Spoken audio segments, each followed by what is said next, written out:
Turntable Teachers. Yo, what up? It's your boy Cameron Iandolo, and I just released my project Nightmares. It's out on all streaming platforms, and this is my album analysis. Turntable Teachers.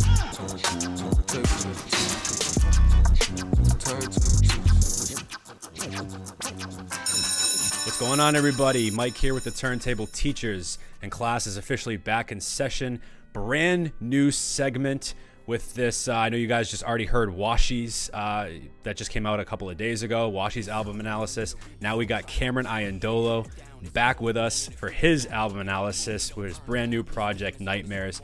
Cam, congratulations on the project, man. So great to have you back on the show too. My guy, it's always a pleasure. You know that. Heck yeah. Yeah, man. I'm excited. Me too.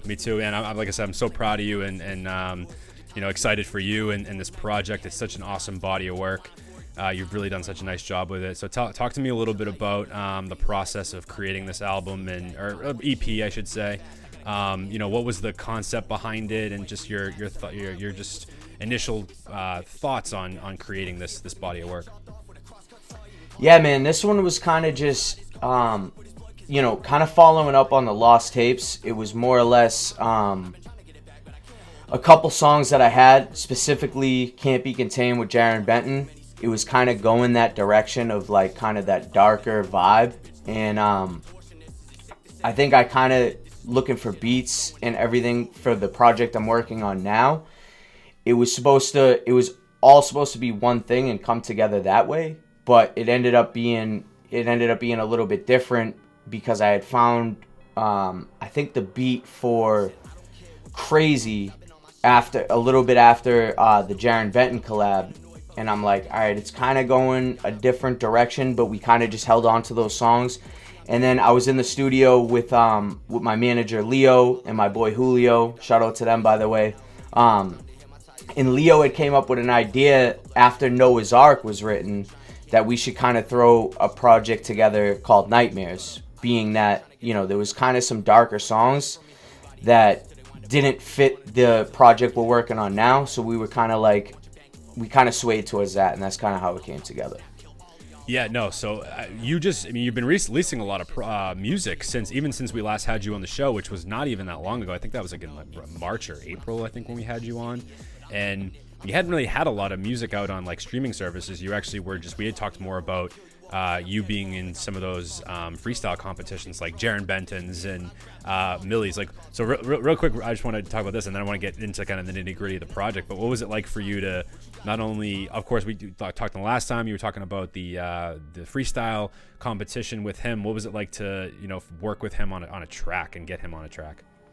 Yeah, man, it was super dope. That track was ironically right before the Bully Freestyle contest was even announced, so I didn't even know that was going to be a thing. So I've been sitting on that track for a while, and my manager Leo will laugh at this too because he was a part of the creative process as well, but there was like 5 different verses for that song. Okay. Because like it started out, the first verse, it didn't end up even making it, but it started out, I wrote the song and I was like, yo, like this one needs a feature.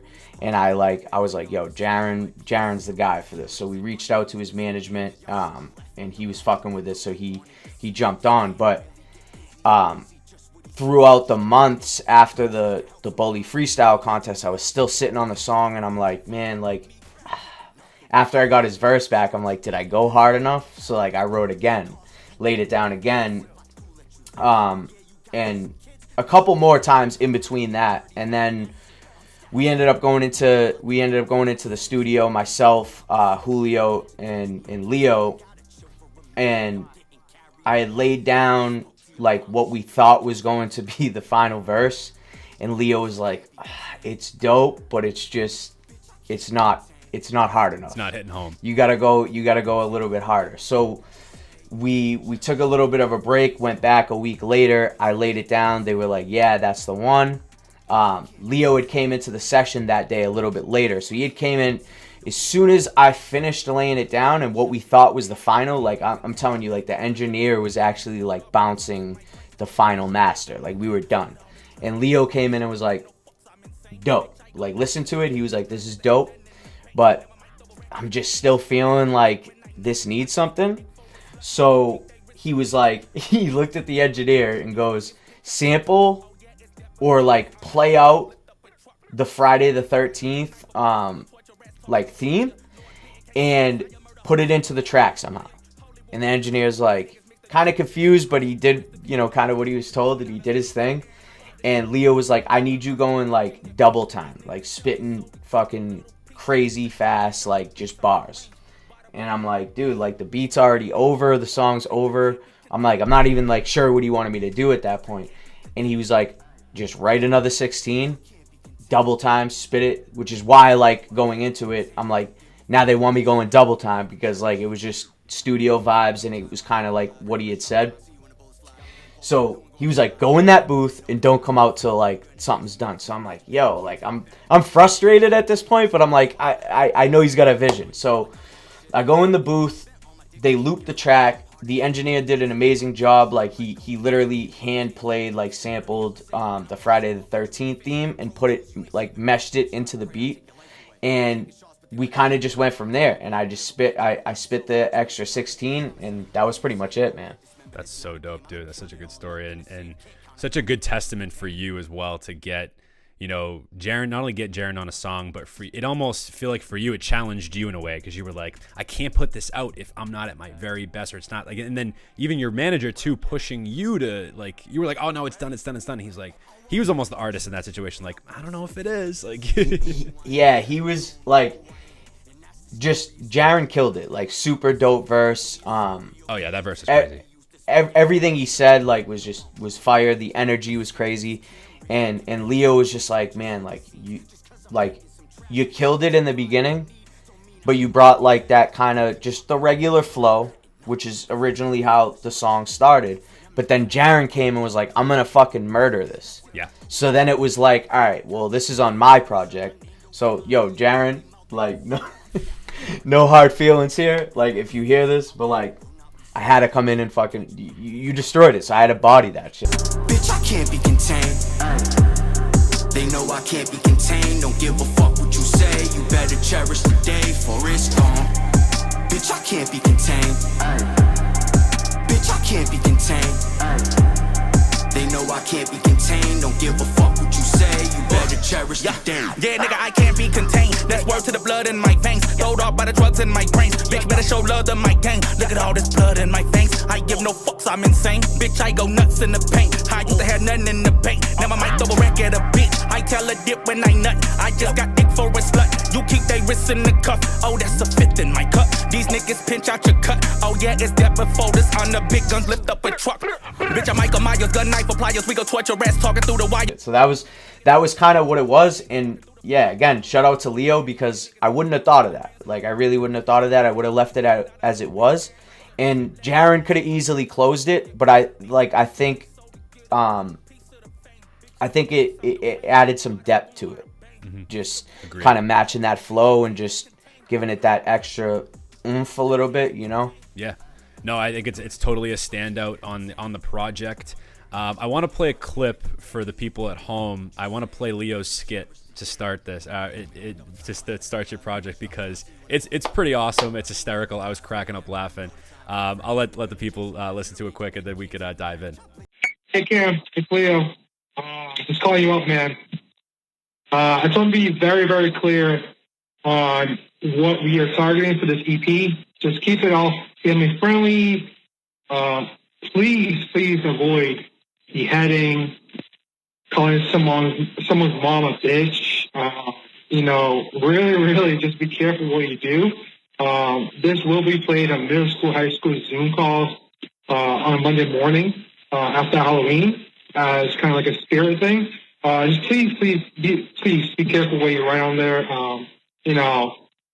Stay away. I know you said you're going to mention some scary movies and you're going to mention some moments in the movie you like. Just, I hope to God it's Halloween Town. I hope to God it's The Craft. Just stay away from the fucking, orphan, all that shit, man. It can't be scary. It has to be for the kids. So, but yeah, call me back. We can talk about it. But I just want to make sure you had a very, very clear direction with this one. So, let me know. Thank you. That skit, man. So when I first pick up my phone and I play this album, play this EP through, and that's the first thing, I am cracking up laughing for a lot of reasons. So first is obviously I had heard the title track from the EP Nightmares already, so I already knew that you had already mentioned all the movies that he told you not to mention, like It and Friday the 13th and all that. And I work in a school. I'm a teacher, obviously. This is Turntable Teachers, y'all. And that was, I could just, I was almost thinking about this album in a different way, like as I was listening to it, because I was thinking about it, like playing this for my students, and like I would get fired. Like I literally get fired if I played your music in my class. So it was hysterical to me. And even at the very end, the skit, if you guys listen to the full project and listen to the Leo skit at the end, he's like, we played it all over the Zoom calls, like all these superintendents are calling me. Hey Cam, it's Leo. Dude, I'm speechless. Just listen to the album. It's like either you're deaf or just don't fucking care. I got superintendents calling me. The Boston Public Schools are looking to sue us. Dude, what the fuck? You know, you mentioned every fucking movie that my fucking 9-year-old can't watch. It's unbelievable, man. You know what? You're a grown ass man. I can't do this anymore. You know, you're on your own, buddy. See you later. It was so funny. So what was the what was the idea behind that? Because I thought it was really tongue in cheek, and I thought it was really had a nice added a nice comic relief to a lot of bars on this that were just aggressive and dark, and like came from a place in your mind that I didn't think we would ever hear or go. But especially coming off of the Lost Tapes, excuse me, which had more of like a demo feeling to it, and was more of a, like, you had a lot like more heartfelt tracks on that. Not to say you didn't have any some more bouncier cuts on that too, but a lot more heartfelt stuff and personal. This was just straight up like, felt like you just like releasing a ton of demons. So I really want to know about the skits, because that's to me was one of the most hilarious parts of the whole project. Yeah, so like it was kind of one of those things where we wanted to go a certain direction with this one, like, and make it a real theme, because the Lost Tapes was like the first real project that I released by myself and everything, and that was kind of just songs, like, obviously I put hella work into those songs and everything, but it was kind of just a bunch of songs combined that were like in the computer, and I wanted to get out there. So we really wanted to take our time with this one and kind of develop a little bit of a theme and something to go with, and it just seemed right with like timing wise. Like October was coming, and we were like, you know, we got like 3 of these songs that are kind of going that dark direction, so we were like, yeah, we're gonna go that way. The skits came up because, as you know, I can't stand it, but I always get the M comparison, right? So it was like, it was one of those things where I was like, you know, M's one of my favorite artists, obviously. You know, if he's not in your top 5, I don't know what you're doing. But like at the end of the day, like a lot of people could relate. And I wanted to, you know, kind of flip the comparisons that I didn't like into, you know, kind of a positive. So I wanted to kind of pay homage to the GOAT in a sense, or one of the GOATs, I should say. And kind of do something that, you know, a lot of my fan base kind of wanted to hear. Like they relate a lot of my music to Eminem. So I'm like, all right, I always wanted to do skits regardless, but I didn't want to do anything corny, which I saw in one of your last episodes talking about Joyner stuff, and like the skits on ADHD, I believe it was, that you were like, super cringy, Evolution which I too. Agree. Yeah. So like I was like, man, like I always wanted to do the skits, but I wanted to make them not cringy and kind of, you know, funny. A lot of people didn't get it in the sense that you did. I thought it was pretty straightforward, but I'm like, I told my manager Leo, I'm like, man, like, you know, the Paul skits on M's project. Yeah, I was gonna say the Paul skits. Yep. Like fucking famous, like super crazy, and people loved that.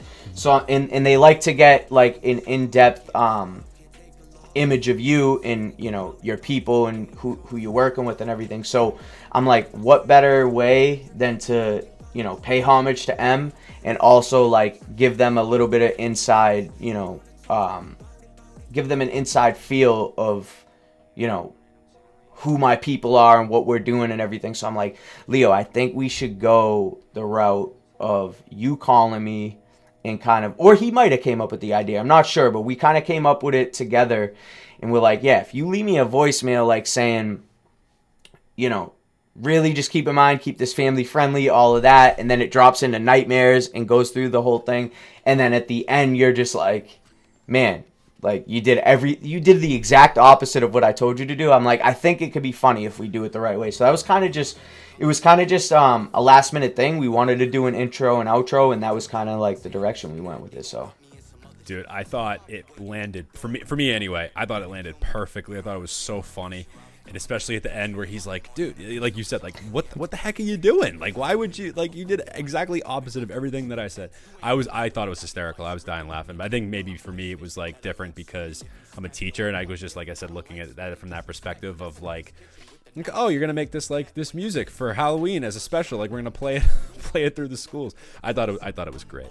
And it totally worked in that sense. Like, I thought of it as the Paul skits as well. And I even... I didn't want to mention this, but you brought it up, so don't get mad at me. But there was a couple of moments on this where I was like, okay, yeah, you were actually using definitely some influence from Eminem. Like there was a part I think on Crazy, almost sounds like your voice is like phoned in, and it's more or less like of like how Eminem used to kind of play off his other alter egos. I not to say that this part of the project or this whole theme of the project is Eminem or anything like that, but for you, I feel like this project in essence is like an alter ego, just a completely different side of you that I don't think anyone has gotten as much of on, definitely not on the Lost Tapes. I mean, you could maybe see a little bit on some of your freestyles that you can definitely get aggressive with your flows, but I didn't think you got like pretty out there with some of the bars, like especially on Nightmares. Was just that song, the beat is heavy, it's hard hitting, and it's just you come in and just like, oh, it's the most aggressive lyricism, and also paired with the punchiness of your vocals, I thought worked so well. And again, it's such a clean, like, overall sound to it too. Like, just the quality of it. This is, I think, some of your best work. And it's super engaging too, whether people get put off by it potentially, or whether they are engaged with it and understand like the route in which you were going. I think it's super engaging and super interesting. So Nightmares to me is probably like that and Can't Be Contained. Those are my favorite tracks for a lot of the reasons I'm mentioning with the lyricism. But Nightmares for sure, man. That one goes hard. Thank you, bro. Yeah. Crazy was kind of one of the tracks that, like, aside from Can't Be Contained, kind of shaped this whole project. And it's funny, like, going back to the M comparison and everything, because, like, that beat, like, just spoke, like, old school Slim Shady vibes to me when I heard it. And I was like, yo, I just really like the beat.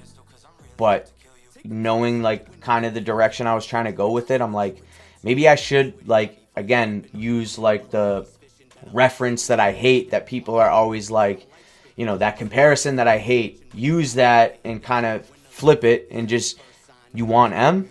Like, I'll give you M. Like, I could do M, I could do what's out there now, and I could also give you Cam. I don't know where I've been going lately at all.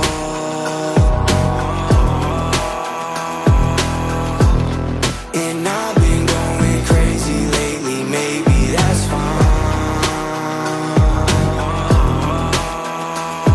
Man, I make this shit look easy, turn the day into an onslaught. Trying me is risky, I'll call Nikki, get you all shot. We don't call cops, we call each other to handle it. Let the hammer spit, motherfucker, and watch him dance a bit. Cameron, look at all the damages. Hitting him with hammer fist. Somebody call an ambulance. I think he's off the Zans again. He's off the fucking planet, man. Somebody knock him out. He's got everybody here panicking. They're scared of him. So I was like, Crazy was that track where I was like, yeah, I'm going to give you M. And it's funny you talk about you mentioned kind of the muffled sound. That was kind of like I don't want to say taking from Stan, but it was the idea of like someone. The same thing. Stan. It gave me that. Yeah. The vibe is totally different. Like the mood of the songs are completely different, but that specific, like the cadence. Yeah. That specific vocal cadence really played out for me on that one. yeah, it was kind of the direction I was going, and I didn't really think Stan until like after the song was done, and I really like listened straight through, and it kind of goes back to what I was telling you on the first interview we did, kind of going back to my roots. I like that storytelling. Sometimes like made up stories too. So like it was kind of going in that direction, and I was really happy with it when I wrote it, and obviously it became something way bigger than I thought, like when we started to record it and go through with the sound effects and everything, the car crash and everything. It really like molded itself into something bigger. But that was kind of, like that kind of created the whole Nightmares idea. But the actual single Nightmares, that was done on a whim, because Leo was like, this was after he had already presented like the Nightmares project idea to me. He was like, we need something, like we need kind of like a single that just speaks Halloween, like super, like he was like telling me that essentially you didn't say enough crazy shit, no pun intended because of the song Crazy, but like he was like, you didn't say enough crazy shit. And I'm like, I could go in depth, like I could really force it, but like I don't know like if there's boundaries here. He was like, there's no boundaries, just go. Which is ironic given the skits. yeah. So I had started looking, like we had a studio session. It was a Friday afternoon, and like I found the beat for Nightmares, and I was like, this is the one. He said super Halloween anthem, so I didn't even tell him. Like I'm just like, whatever. I know we got the studio session at 8:00 tonight, and I found that beat. He said super Halloween anthem. I'm like, okay, that sounds like, the church bells and everything. I'm like, that sounds good. I'm like, now what can I do to it? So I'm like, all right. So I wrote the first verse, and I wrote that, and I was like, I was done after that. I was like, I'm gonna have to either get a feature or like hold off on this for a little bit, because I just knew I couldn't outdo myself in the same day, like writing something crazy like that. So I went to the studio that night. He actually came in late again, and I had laid this down. He had came in right in the nick of time, heard it, and he was like, that's the one. Where's the second verse? I'm like, yo, give me some time. Give me some time, because like that was just like, I don't know, that was double time. Like there was punchlines. It was a lot to like write all at once. So I gave it a week, went back, wrote the second verse, hit the studio again. I think a week later on the following Friday night, went, laid it down, and and that was the extent of that.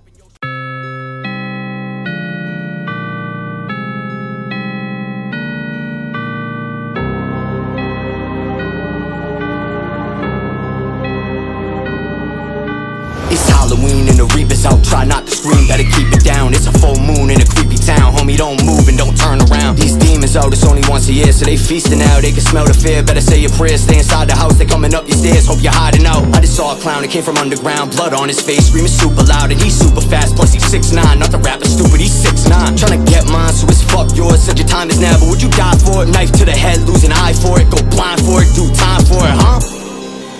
What's your life worth, homie, relax. You ain't bout that, we can see that. You got one chance, better be fast. I got a gun, man, you don't need that. Go home, bro, your wife relapse. Send her my way with some knee pads. She'll be sucking dick, but she'll be back. You ever see a person get their head chopped off with a crosscut saw, eating Klondike bars? Well, this girl gives head up inside his car, getting soaked with his blood cause it came right off. Cameron, oh my god, where'd you get these thoughts? I don't know right now cause my mom been gone. I've been trying to get it back, but I can't hold on. Gotta catch another body cause the camera's on. And you just released the music video for it just the other day, I'm thinking, right? So you obviously, like I said, shot that and put that out, getting great reception. I really enjoyed it. I think the visual was awesome. Did a little promo run for you, and our shout out our boy Taha, who will be on here soon with his Have Nightmares About Me EP. So you guys both dropped the songs called Nightmares on the exact same day. I was like, have to do a promo for you guys are both my boys. But anyway, so you're, again, super Halloween themed, like you said. What was like video like for like creating a music video for you? Like, what was that? I know you did some video for like the freestyles, but like, what was there any difference between making the music video for Nightmares versus like some of the freestyles that you had done in the past for like, the Millies and Jarren Benton competitions? Yeah, so first off, shout out Taha. He's nasty. Nightmares was crazy. He said the same I thing about recommend you. everybody. That's dope. So shout out to him. I recommend everybody check him out. But yeah. So first off, with the video, my manager Leo actually owns a company. Him and his business partner Joe. Aerial Shot 617. They shot the video for Maybe Gone, and they shot the video for Nightmares. Super incredible to work with, super talented, and they shot and directed both videos, but this one specifically was by far the most crazy. Leo had called around and looked at different like haunted houses, like locations and everything, talking to people about, you know, what our budget was and everything. So like there was a lot that went into this. Shout out to Haunted Overload in Lee, New Hampshire. They rented the place out to us, and it is actually one of America's most haunted places, or you know, one of the most haunted attractions in America. So like they had like the most incredible setup that I can't even find the words for it. So shout out to them. Shout out to Leo for booking them. Yeah, we had a legit set. We had shout out to my sister Adriana Iandolo for the makeup and playing a role with one of the Purge masks. Her boyfriend as well, Nelson Costa. Shout out to him. They killed it. So we had them as like actors, kind of just behind me doing their thing, just to add to the mood a little bit. And yeah, it was one of the most crazy experiences for me, just because I'm used to shooting all my own videos and doing all of that and kind of just keeping it as simple as possible. This one was kind of like over the top. Like we had sets, we had smoke machines, you know, the whole nine. So it was a dope experience. It was really a dope experience. Well, it came out great, and really enjoying that video quite a bit, and obviously the single. A couple more, two more questions I had for you. And then we're going to get into the last segment of this episode where we're going to break down Noah's Ark, annotate some of those lines, and talk about the inspiration behind some of the lyrics. So I can't wait to do that. But first, I just wanted to quickly ask you about, you know, this is your first time really recording a full project in a studio and getting. So what was that like, that experience like for you, being in the studio? Yeah, that was super dope. Like just working with top tier engineers in the Boston area in general was just like an honor, and really just getting in there and being able to just be as creative as I wanted to and not have to worry about recording and the mixing myself was crazy. I mean, it kind of, I think, reflected in the songs, because I was just, all I had to focus on was getting in the booth and laying these verses down, laying the hooks down the right way. So yeah, like all I really had to focus on was cadence and my delivery, and everything else was done by, you know, the engineers, and they did a great job. I recorded a little bit of this at Ugly Duck Studios over on the other side of Boston. I forget the actual city. And then we did a lot of work with Cyber Sound, actually in Boston on Newbury Street. Super dope. Cyber Sound was incredible. I can't say enough about them. They really were super professional, provided a super dope, clean experience, you know, in the studio. So I recommend everybody goes and checks them out if you're looking to get your vocals, you know, super crisp and, you know, all of that. But yeah, it was dope to finally like kind of alleviate some of the stress of being behind the boards as well.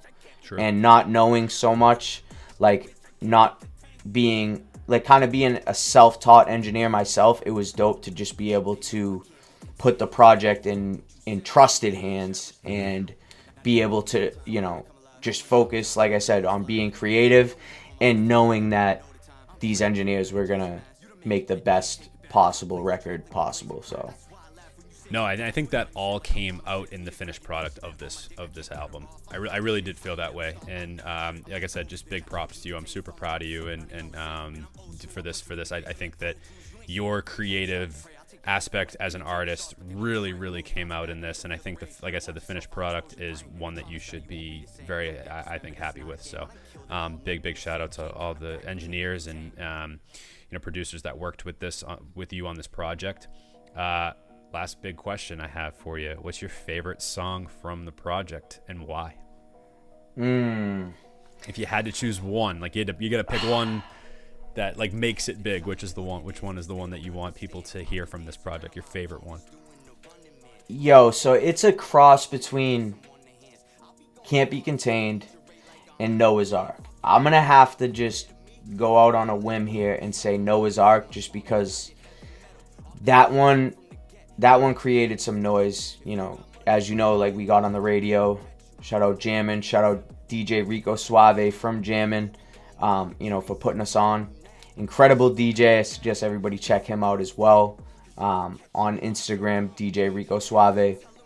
But yeah, like Noah's Ark kind of opened some doors, and I've gotten a lot of positive feedback from that one. A lot of people being like super catchy.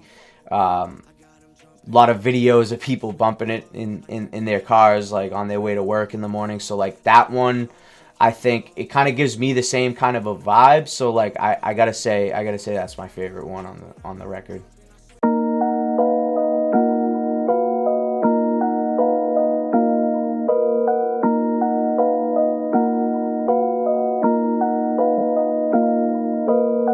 I had to tell them what it is, cause they don't understand. I've been dancing around my opponents, doing the running man. Never catch me slipping, I'm itching to give someone the hands. I'll be going hard till my feature rate like 100 grand. Fuck it, man, they don't compare to me on any level. They be starting riots to my songs like I did heavy metal. Opposition shook from the get, they know I'm something special. If you got money on my head, don't let my people catch you. I had to tell them what it is, cause they don't understand.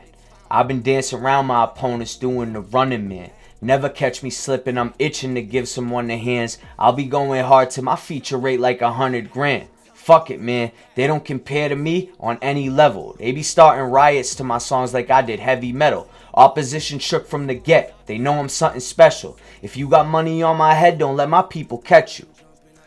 Dude, so one of the things that stuck out to me with this first section of this verse was I loved the line where they be starting riots to my songs like I did heavy metal. That was a line I was really loving from here. Thank you, bro. Yeah, that was kind of like, I mean, obviously, as you're writing, it's all kind of spontaneous or whatever. It's just what comes to mind. But that was kind of like, it was kind of like a joke, and I kind of chuckled to myself a little bit writing it, and I'm like, yo, that sticks. I gotta go with that, like, because heavy metal, people are, starting mosh pits and doing that sort of thing. Yeah. So I was like, yeah, that works for this one. For sure.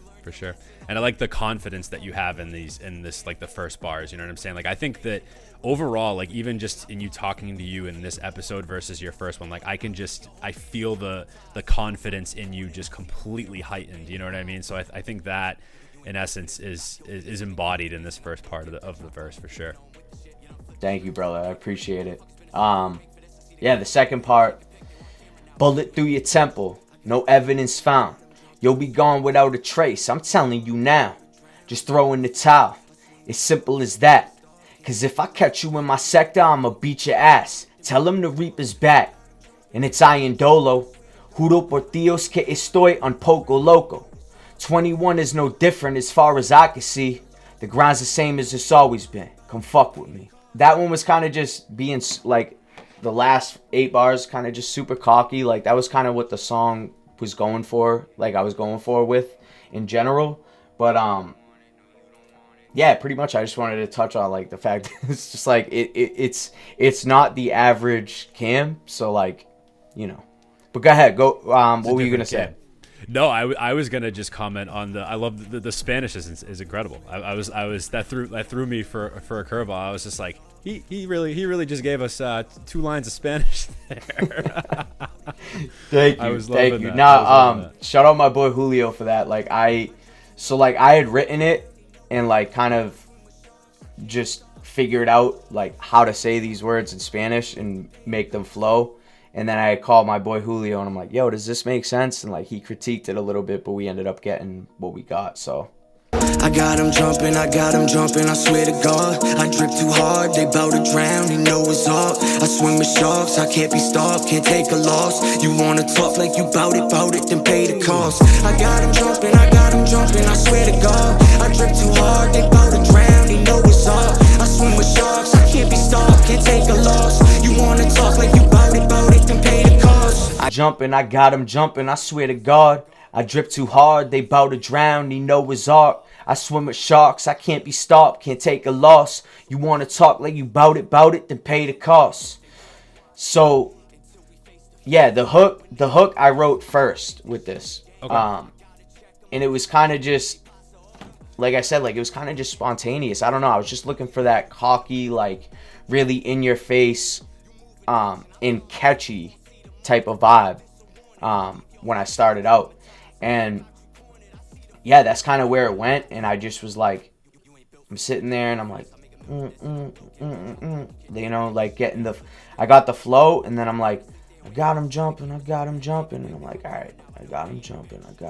What can I do? I got him jumping. I swear to God. And it kind of just went from there. And then I'm like, I need a punchline. So I'm like, cool. I drip too hard. I'm like, I drip too hard. They bout to drown. He know his arc. And it just came, and I was like, yo, that makes perfect sense. I'm like, so there's a little bit of a punch there. I'm like, that's exactly what I wanted to do. And that was kind of it. And then like I swim with sharks. I can't be stopped. Can't take a loss. You want to talk like you bout it, then pay the cost. Kind of just speaks for itself at that point. Like, I'm just saying, like, yo, there's a bunch of sharks in this industry. And like, you really got to be a certain type of person to persevere and get through. So that was kind of it. And it's funny because, or ironic, I should say, because this project, album, EP, whatever you want to call it, is so dark and like devilish, yet you're bringing something up biblical and that juxtaposition. I don't know if that was even something you were considering, but that was just something that I thought of like right away. I was just like, oh, okay, he's utilizing, you know, a biblical reference and juxtaposing that with as a dichotomy to like the overall sound of this whole thing. It was something I caught, just me being like a nerd, you know, a music nerd. But yeah, I'm a nerd too, actually, because I didn't write it that way. It was something that I thought about after, and I'm like, cause yeah, Noah's Ark, like the Bible, everything. But yeah, no, I didn't write it in that way, but like I definitely did notice it. So, and it was cool, like, because yeah, again, like this project Nightmares, it's completely dark, it's completely kind of out of this world, and then you have something like that. So yeah, I definitely noticed it, but didn't write it per se in that, like, try to go that direction. So beautiful thing about music and any kind of art in general, it's like the intention is not always the interpretation of the consumer. Right. You know what I mean? And that I think is a beautiful thing about just art in general. Yeah, the second verse, it goes, I got him jumping, the club is screaming, I swear to God. You see these scars, I've been around, I'm on the block. I do my job, I never stop, cause I'm a star. So what you want? Well, what you want? They wildin'. Until we face to face. When they see me, they smile, they think the shit's a game. I gotta check 'em, que pasa ahora? You learn your lesson or end up dead from what's coming for you. So, one thing I have to note is one thing I didn't say about the first verse is I didn't explain to the people what juro por Dios que estoy un poco loco meant. So it means, I swear to God, I'm a little bit crazy.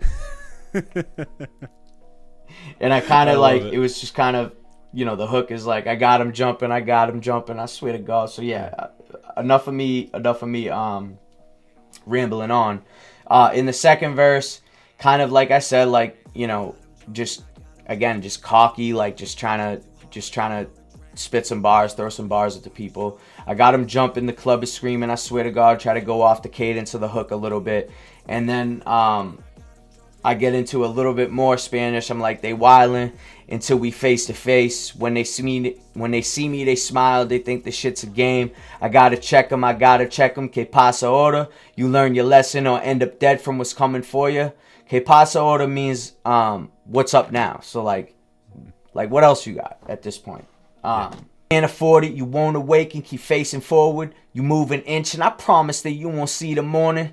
This a warning, I'll leave your whole family traumatized. I got you cornered, I see the fear all up in your eyes. You ain't built for this, bitch, I kill for this. I make a mill with this and I will get rich. I'll rock you, kid, you know I'm with the shit. You done flipped the script, time to pay for it. Motherfuckers been asleep, they awake for this. I see the cameras out, go ahead, take a pic. They want Cameron now, I know you hate it, bitch. So, thank you. So yeah, just super like in your face. Like I'm boasting, you know, and that's what this whole song was about. Just like I said, something catchy and something to be in your face. Like Cam still got it. He still got those bars for you, and you know, a little bit something more subtle. A little bit something more subtle than, you know, the rest of these tracks on the project. So dope. Cameron Iandolo, everyone. Cam, thanks so much for being here, taking the time and talking to us about your album and taking us through Noah's Ark and you spitting that a cappella and talking about the concept behind the song and everything like that. It's a lot of fun. Congratulations. Hopefully everybody enjoyed the me embedding some of the clips of the songs in this. If you loved this episode and especially you're feeling some of the clips of the songs that we played on this episode today, make sure you go check out Nightmares if you have not already. If you haven't, you're sleeping. Watch out, Cameron will come for you. If you're not going to listen to it, he'll find you. You don't want him to find you, obviously, after hearing this thing. No, in all seriousness, no, linked in the description. Make sure you guys go check that out on Spotify, Apple Music, YouTube, wherever you get your music. The Nightmares music video, you already saw a clip of that earlier in the episode. Make sure you go check that out, stream that. Help out this man, support this man.